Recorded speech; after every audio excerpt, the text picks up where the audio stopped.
অনেক পুরনো কথা। একটা শুষ্ক অঞ্চল ছিল, যেখানে বছরের পর বছর বৃষ্টি হয়নি, আর মানুষ তৃণখড়ের জন্য হাহাকার করত। সেই অঞ্চলের প্রান্তে একটা ছোট্ট গ্রাম ছিল, নাম বিনুর, যেখানে জীবন শুধু আল্লাহর নামে চলত। গ্রামের একটা গলিতে একটা পুরনো মাটির বাড়ি ছিল।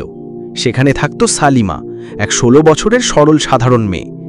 মানুষের কাছে সে ছিল শুধুই এক দরিদ্র মেয়ে, কিন্তু আল্লাহর কাছে সে ছিল তার সবচেয়ে প্রিয় বান্দি। প্রতিদিন ভোরে আজানের আগে সে উঠত, অজু করত আর কুরআন তেলাওয়াত করত। সে ছিল হাফেজে কুরআন, কিন্তু তার সবচেয়ে বড় পরিচয় ছিল তার নীরব দোয়া।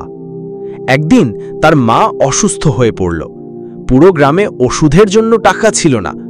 সালিমা আকাশের দিকে তাকিয়ে শুধু বলল, ইয়া আল্লাহ, আমি তোমার কিতাবের আমানত। যদি আমার মায়ের স্বাস্থ্য ভালো না হয়, তবে আমার হৃদয়ের সূর্য ডুবে যাবে। সেই রাতেই গ্রামের আকাশে হঠাৎ একটা হুদহুদ পাখি উড়ে এলো। গ্রামের বুজুর্গরা বললেন, এটা আল্লাহর বার্তা নিয়ে আসা পাখি। যেখানে এটা বসে, সেখানে রহমত বর্ষিত হয়। পরের সকালে সালিমার বাড়ির পেছনে একটা আমের গাছ উঠে এলো। হঠাৎ, কোনো বীজ ছাড়াই, পানি ছাড়াই। মানুষ অবাক হয়ে গেল। সেই শুকনো জমিনে, যেখানে কখনো কিছু জন্মায়নি, সেখানে এখন একটা আমের গাছ, সবুজ পাতা আর ভারী ফল নিয়ে। ঠিক তখনই গ্রামে এলো এক মুসাফির, এক সাজাদা, যে গোপনে আল্লাহওয়ালাদের খোঁজে ছিল। আমের গাছের খবর পেয়ে সে বলল, যেখানে এমন অলৌকিক ঘটনা ঘটে, সেখানে নিশ্চয়ই কোনো আল্লাহওয়ালা থাকবে। সাজাদা তার পরিচয় গোপন করে সোজা বিনোর গ্রামের দিকে রওনা দিল। সে কোনো সাধারণ সাজাদা ছিল না, তার নাম ছিল আয়ান, এবং সে এমন এক রাজ্যের উত্তরাধিকারী ছিল, যেখানে সম্মান রক্ত দিয়ে নয়, চরিত্র দিয়ে অর্জিত হতো। আয়ান সাদা পোশাকে এক সাধারণ মুসাফির হয়ে গ্রামে প্রবেশ করল। গ্রামের বাচ্চাদের সঙ্গে খেলল, বুজুর্গদের সঙ্গে সম্মানের সাথে দেখা করল, কিন্তু তার চোখ কিছু খুঁজছিল। এক দুপুরে, যখন রোদ খুব তীব্র ছিল, সে একটা বাড়ির উঠোনে এক মেয়েকে দেখল। সালিমা কারোর সঙ্গে লুকিয়ে কথা বলছিল। আয়ান চুপচাপ কাছে গেল, কিন্তু সেখানে আর কেউ ছিল না, শুধু সেই হুদহুদ পাখি আমের ডালে বসেছিল। সালিমা বলছিল, তুই আবার ফিরে এসেছিস হুদহুদ? আজও কি সেই বার্তা? হুদহুদ যেন মাথা নিচু করল, তারপর উড়ে গেল। আয়ান হতবাক হয়ে গেল। প্রথমবারের মতো সে একটি মেয়েকে হুদহুদের সঙ্গে কথা বলতে দেখল। পরের দিন সে একটা অজুহাতে সেই বাড়ির বাইরে দাঁড়িয়ে ডাক দিল, মা, একটু পানি পাওয়া যাবে? সালিমার মা বাইরে এসে হাসিমুখে তাকে বসিয়ে পানি এনে দিল।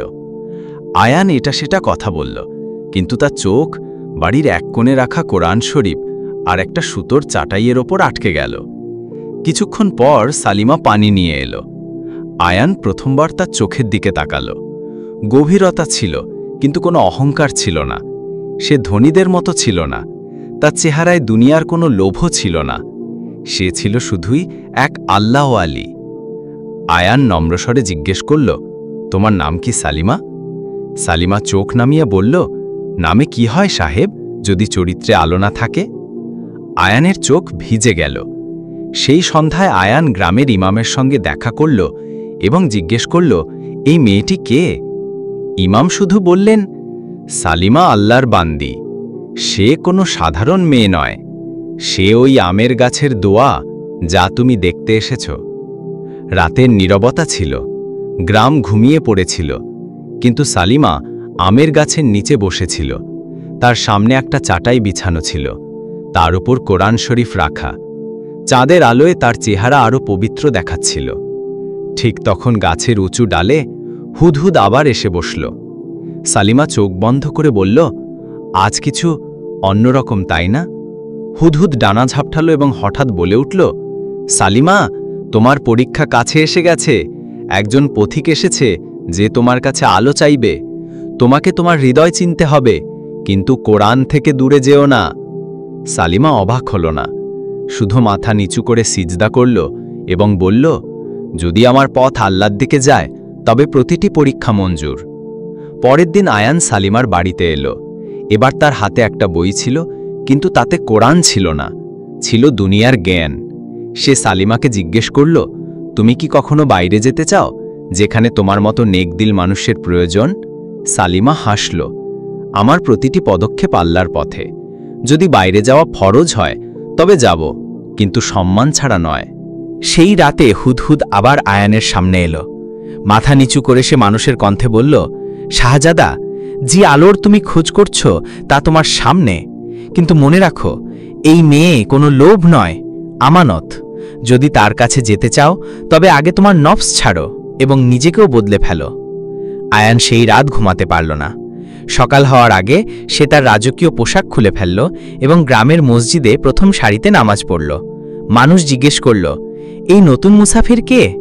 কেউ জানত না যে সে একজন শাহজাদা, যে এখন আল্লাহ আলা হওয়ার পথে। সকালের আজানের সুর পুরো গ্রামে ছড়িয়ে পড়ছিল। আয়ান মসজিদের প্রথম সারিতে দাঁড়িয়েছিল, মাথা নিচু, চোখ বন্ধ, আর হৃদয়ে এক অদ্ভুত উৎকণ্ঠা। সে শাহজাদা ছিল, কিন্তু এখন তার ভেতর আরেকজন জেগে উঠছিল, একজন মুসাফির যে তখত থেকে নয়, হক থেকে সম্পর্ক চায়। নামাজের পর ইমাম তাকে ডেকে বললেন, বেটা, তুমি কে? কেন এখানে এসেছ? আয়ান চোখ নামিয়ে কিছুক্ষণ চুপ থেকে বলল, আমি খুঁজে এসেছি। আগে মনে হচ্ছিল আমি এক নেক মেয়ের দিকে টানছি, কিন্তু এখন বুঝলাম আমি আল্লাহর রেজার দিকে টানছি। ইমাম হাসলেন, বললেন, তাহলে তুমি ঠিক জায়গায় এসেছ। সেই দুপুরে সালিমা মসজিদের বাইরে বসে বাচ্চাদের কুরআন পড়াচ্ছিল। তার পাশে বসে একটা বাচ্চা জিজ্ঞেস করল, আপনি প্রতিদিন কুরআন কেন পড়েন? আপনি তো আগেই হাফেজ, তাই না? সালিমা বাচ্চার মাথায় হাত রেখে বলল, কারণ কুরআন শুধু মুখস্থ করার জিনিস নয়, বেঁচে থাকার জিনিস।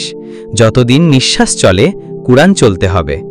পাশে দাঁড়ানো আয়ান এ কথা শুনল, আর তার পা সেখানেই থেমে গেল। সে চোখ দিয়ে নয়, রু দিয়ে সালিমাকে দেখতে লাগল। সেই সন্ধ্যায় সে ইমাম সাহেবকে বলল, যদি অনুমতি হয় আমি এখানে কিছু কাজ করতে চাই, আল্লাহর পথে হাত বাড়াতে চাই। ইমাম জিজ্ঞেস করলেন, শাহজাদা হয়ে তুমি মজুরি করবে? আয়ান বলল, শাহজাদা তো আমি ছিলাম, এখন শুধুই একজন বান্দা যে আল্লাহর পথে ঝুঁকতে চায়। গ্রামবাসী দেখল যে মুসাফির আগে সালিমাকে দেখত, সে এখন তার নফস ভাঙতে শুরু করেছে। সে খেতে মজুরি করত, বড়দের খেদমত করত, আর প্রতিদিন মসজিদ পরিষ্কার করত। অনেক সময় তাকে আমের গাছের নিচে চুপচাপ বসে থাকতে দেখা যেত। একদিন সালিমা সেখানে এসে জিজ্ঞেস করল, আজকাল তুমি খুব চুপচাপ থাকো, সব ঠিক আছে?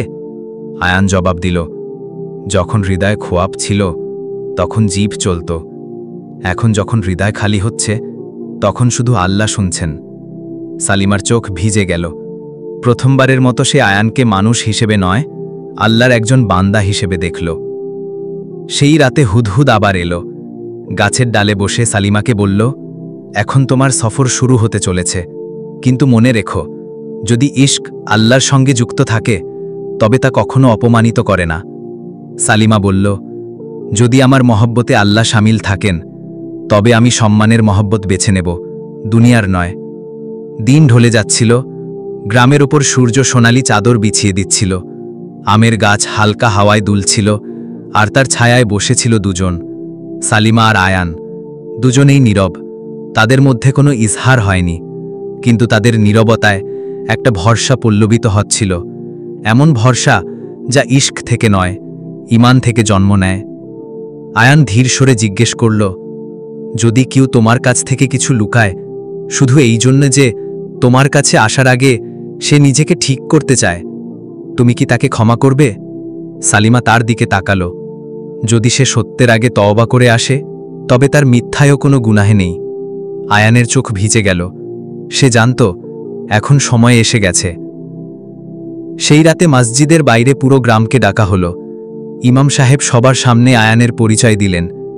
এ কোনো সাধারণ মুসাফির নয়, এ হলো শাহজাদা আয়ান ইবনে সালমান। নিজের তখ্ত ছেড়ে আল্লাহর পথে ফকিরি বেছে নিতে এসেছে। গ্রামে নীরবতা ছড়িয়ে পড়ল। সালিমা পেছনে দাঁড়িয়েছিল, হাতে তার পুরনো কুলানের জিলদ। আয়ান এগিয়ে এসে বলল, আমি মিথ্যেবাদী ছিলাম না, শুধু ভয় পেয়েছিলাম। আমি চেয়েছিলাম, কিন্তু আগে নিজেকে আল্লাহর যোগ্য করতে চেয়েছিলাম। আজ যদি তুমি বলো আমি ফিরে যাব, কিন্তু যদি তোমার হৃদয় মেনে নেয় তবে আমি তোমার সঙ্গে শুধু একজন স্বামী নয়, একজন সঙ্গী হয়ে থাকতে চাই, যে প্রতিদিন তোমার সঙ্গে কুরআন পড়বে আর প্রতি রাতে তোমার সঙ্গে সিজদা করবে।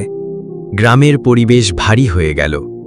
সালিমা মাথা নিচু করল, তারপর 2 পা এগিয়ে সবার সামনে বলল, আমি আল্লাহর কাছে কখনো স্বামী চাইনি, আমি শুধু একজন নেক সঙ্গী চেয়েছিলাম, যে আমার মতো কুরআনের সঙ্গে মহব্বত করে। যদি তুমি সত্যিই তোমার নফস কুরবান করেছ, তবে আমি তোমার মাধ্যমে নিকাহ কবুল করছি। মানুষের চোখ ভিজে গেল। ইমাম সাহেব দোয়া করালেন। আমের গাছটি হালকাভাবে নুয়ে পড়ল, যেন নিজেই সেই নিকাহের সাক্ষী হল। ঠিক তখন হুদহুদ আকাশে চক্কর দিতে দিতে সদা দিল। যখন নিয়ত পবিত্র হয় আর ইশকে আল্লাহ শামিল থাকেন, তখন মহব্বত ও ইবাদত হয়ে যায়। নিকাহের পর গ্রামে চুপচাপ খুশি ছিল। কোনো সাহানাই নয়, কোনো উৎসব নয়, কিন্তু হৃদয়ে ছিল শান্তি আর জমিনে ছিল বরকত। আয়ান আর সালিমা এখন সেই পুরনো মাটির বাড়িতে থাকত, যেখানে প্রতি সকালে কুরআন তেলাওয়াত হতো আর প্রতি সন্ধ্যায় বাচ্চাদের তালিম। কিন্তু একদিন গ্রামের বাইরে এক বুজুর্গ দরবেশ এলেন। তারা লম্বা সাদা দাড়ি, চোখে নূর আর কাঁধে একটা ঝোলা। তিনি কারো কাছে কিছু চালিতেন না, কিছু বলতেন না, শুধু চুপচাপ আমের গাছের নিচে বসে থাকতেন। কখনো মাটির দিকে তাকাতেন, কখনো আকাশের দিকে। গ্রামবাসী তাকে বাবা সিদ্দিক বলে ডাকতে লাগল। কিন্তু ইমাম সাহেব জানতেন তিনি কোনো সাধারণ বুজুর্গ নন, একজন সত্যিকারের আল্লাহওয়ালা। একদিন আয়ান আমের গাছ সিঞ্চন করছিল। বাবা সিদ্দিক কাছে এসে বললেন, শাহজাদা, তুমি অনেক কিছু পেয়েছ, এক নেক স্ত্রী, মহব্বত আর সম্মান। এখন দেখা যাক তুমি এসব ধরে রাখার যোগ্য কিনা। আয়ান মাথা নিচু করল। এখনো কি পরীক্ষা বাকি? বাবা হাসলেন। প্রতিটি নিয়ামতের সঙ্গে একটা দায়িত্ব থাকে, আর প্রতিটি ইশকের সঙ্গে একটা পরীক্ষা। সেই সন্ধ্যায় গ্রামে খবর ছড়িয়ে পড়ল, পাশের কসবা এক জালিম তাজির জমি দখল করছে। বিনোরের পালাও আসছে। আয়ান উদ্বিগ্ন হয়ে পড়ল। এখন সে চাইলেও তার মহলের ক্ষমতা ব্যবহার করতে পারবে না, কারণ সে সবকিছু ছেড়ে দিয়েছে, তাজ, ওহদা, ক্ষমতা। সে এখন শুধুই এক সাধারণ মানুষ, আল্লাহর পথে। সালিমা বলল, আয়ান, মনে আছে, আল্লাহর পথ কখনো সহজ হয় না, কিন্তু যেখানে নিয়ত পরিষ্কার, সেখানে সাহায্য নিজে থেকে আসে। পরের সকালে বাবা সিদ্দিক আমের গাছের নিচে দাঁড়িয়ে পুরো ভিড়ের সামনে বললেন, যে জমিনে কোরআনের তেলাওয়াত হয় সেখানে জালিমের পা টিকতে পারে না, কিন্তু শর্ত হল তোমরা সবাই মিলে দোয়া করবে, আল্লাহর পথে চলবে, ভয়ের পেছনে পালাবে না। সেই রাতেই পুরো গ্রাম একত্রিত হল। আয়ান, সালিমা, বাচ্চারা, বুজুর্গরা সবাই সিজদা করল। ইয়া আল্লাহ, তুমিই মালিক। যদি এই জমিন কোনো কাজে লাগে, তবে তা শুধু তোমার রহমতের জন্য। 3 দিন পর জালিম তাজিরের কাফেলা গ্রামের সীমানায় পৌঁছতেই তার ঘোড়াগুলো অস্থির হয়ে উঠল আর গাড়ির চাকায় আগুন লেগে গেল। সে বলল, আমি এখানে একটা নূর দেখছি, একটা আলো যা চোখ পুড়িয়ে দেয়। সে ভয় পেয়ে ফিরে গেল। গ্রাম বেঁচে গেল। বাবা সিদ্দিক আমের ডাল থেকে একটা ফল তুলে আয়ানকে দিলেন। এটা আম নয়, এটা সেই মিষ্টতা যখন ঈমান, মহব্বত আর সবর একসঙ্গে হয়। গ্রাম এখন আগের চেয়ে আরও শক্তিশালী হয়ে উঠল। মানুষের ঈমান আর জাকিন আরও গভীর হল। আর প্রতি সন্ধ্যায় মসজিদে তেলাওয়াত। বাবা সিদ্দিক এখনও চুপচাপ থাকতেন। সারা দিন আমের গাছের নিচে বসে থাকতেন, বাচ্চাদের নূর দিয়ে দেখতেন, আর রাতে দূর আকাশের দিকে তাকিয়ে থাকতেন। এক রাতে যখন পুরো গ্রাম ঘুমিয়ে পড়েছিল, বাবা সালিমাকে ডাকলেন, বেটি, তোমার রূহ এখন প্রস্তুত। এখন তুমি শুধু একজন স্ত্রী নও, এক রহমতের বাহক। সালিমা অবাক হয়ে বলল, এর মানে কি বাবা? বাবা আমের একটা শুকনো ডাল তুলে বললেন, এই গাছ তোমাকে কখনো ফল দিয়েছে, কখনো ছায়া, কিন্তু আসলে এই গাছ তোমার আর আয়ানের সবরের সাক্ষী। এখন সময় এসেছে তুমি সেই আলো এগিয়ে নিয়ে যাও যা আল্লাহ তোমাকে দিয়েছেন। সালিমা বুঝতে পারল না। বাবা আরও বললেন, খুব শিগগিরই তোমাকে এমন এক সন্তান দেওয়া হবে যার নুরানি রূহ এই জমিনের তালিম আর সম্মানের পথ আলোকিত করবে। কিন্তু মনে রাখো, তার শৈশব সহজ হবে না, তাকেও একটা হুদহুদ দেওয়া হবে, কিন্তু তার উড়ান আরও উঁচু হবে। সালিমার চোখে পানি এলো। আমি কি সেই আমানত পালন করতে পারবো বাবা? বাবা বললেন, তুমি আল্লাহর হাফেজ, আর এখন তুমি একজন মা হতে চলেছ। পরের দিন বাবা গ্রামের সবচেয়ে উঁচু টিলায় গেলেন। পুরো গ্রাম জড়ো হয়েছিল। তিনি সবাইকে বললেন, আমার সময় শেষ, এখন আমি চলে যাব, কিন্তু আমার উইল হলো তুমি সালিমা আর আয়ানকে একা ছাড়বে না। এই দুজন শুধু মানুষ নয়, এরা সেই আলোর বীজ যা আগামী যুগে ফল হবে। আয়ান বাবার পা ছুঁয়ে বলল, আপনি কে ছিলেন বাবা? আমাদের কেন বেছে নিলেন? বাবা শুধু একটি কথা বললেন, আমি সেই দরজা ছিলাম যা খোলার জন্য আল্লাহ তোমাকে তালা বানিয়েছেন। সেই রাতে বাবা সিদ্দিক কোনো বিদায় ছাড়াই চলে গেলেন। না কোনো জিনিস, না কোনো নিশান, শুধু আমের একটা ডালে একটা নতুন সাদা ফুল ফুটেছিল, যার সুগন্ধ সারা রাত অনুভূত হচ্ছিল। কয়েক সপ্তাহ পর আমের গাছের নিচে সকালের আলো নামতেই সালিমা অজ্ঞান হয়ে পড়ে গেল। আয়ান দৌড়ে গিয়ে পানি আনল, তার হাত ধরল। সালিমা, তোমার কি হয়েছে? সালিমার ধড়কন দ্রুত ছিল, চোখ ভিজে ছিল। সে ধীরে বলল, আমি জানি না, কিন্তু হৃদয় বলছে একটা নতুন সফর শুরু হতে চলেছে। সেই দিন গ্রামের এক বুজুর্গ দায়ী নিশ্চিত করল, মোবারক হো, এই সন্তান আল্লাহর পক্ষ থেকে এনায়াত। পুরো গ্রাম এক অদ্ভুত নূরে ডুবে গেল। আয়ান সিজদায় মাথা রেখে বলল, ইয়া রব, যদি তুমি এই আমানাত দিয়ে থাকো তবে আমাকে তার যোগ্য করে দাও। সেই রাতে সেই পুরনো কণ্ঠ আবার এলো। হুদহুদ আমের গাছের সবচেয়ে উঁচু ডালে বসেছিল, কিন্তু এখন সে শুধু আগের মতো পাখি ছিল না। তার ডানায় সাদা ধার ছিল আর চোখে ঝকঝকে আলো। সালিমা জিজ্ঞেস করল, তুই আবার এলি? হুদহুদ বলল, হ্যাঁ, কিন্তু এবার আমি শুধু বার্তা নিয়ে আসিনি, আমি নজরদারি করতে এসেছি। তোমার কোলে যে রূহ বলছে সে সাধারণ নয়, সে আগামী যুগের দোয়ার জবাব। আয়ান ধীরে জিজ্ঞেস করল, সে কি আল্লাহওয়ালার পথে চলবে? হুদহুদ বলল, শুধু চলবে না, যা তোমরা দুজন বলতে পারোনি সে বলবে। যা তোমরা লুকিয়ে রেখেছ সে জগতের সামনে প্রকাশ করবে। কিন্তু মনে রাখো, প্রতিটি নূরকে ছায়াও সহ্য করতে হয়। সময় গড়িয়ে চলল। শালিমার চেহারা আরও পবিত্র হয়ে গেল। প্রতিটি তিলাওয়াত এখন দুটি রুহু শুনত, একটা সালিমার আর একটা তার পেটে পলা রুহের। গ্রামের বাচ্চারা আমের গাছকে এখন নূরের গাছ বলতে শুরু করল। এক রাতে যখন সালিমা তিলাওয়াত করছিল, হুদহুদ তার কাছে এসে প্রথমবারের মতো তার কোলে বসল। প্রস্তুত হও, এখন শীঘ্রই তোমার ঘরে শুধু একটা সন্তান নয়, রহমতের একটা নিশানি আসছে, যার তালিম আল্লাহ নিজে করাবেন। সালিমার চোখ থেকে অশ্রু ঝরে পড়ল। আয়ান সালিমার হাত ধরে বলল, আমরা কখনো তাজ চাইনি, আল্লাহ আমাদের এক তাজদারের পরিচর্যা দিয়েছেন, এখন আমরা তার সম্মানের জন্য বাঁচব। সময় এসে গেল। সেই রাতে গ্রামের পরিবেশে কিছু অন্যরকম ছিল। না হাওয়া চলছিল, না পাতা নড়ছিল। আমের গাছ সম্পূর্ণ শান্ত ছিল, যেন কোনো দুয়া ভেতরে ভেতরে কবুল হচ্ছিল। সালিমা ব্যথায় ছিল, কিন্তু তার মুখে কষ্ট নয়, সবর ছিল। আয়ান তার হাত ধরেছিল। মসজিদ থেকে ইমাম সাহেব আর দাইমা এসে গিয়েছিলেন।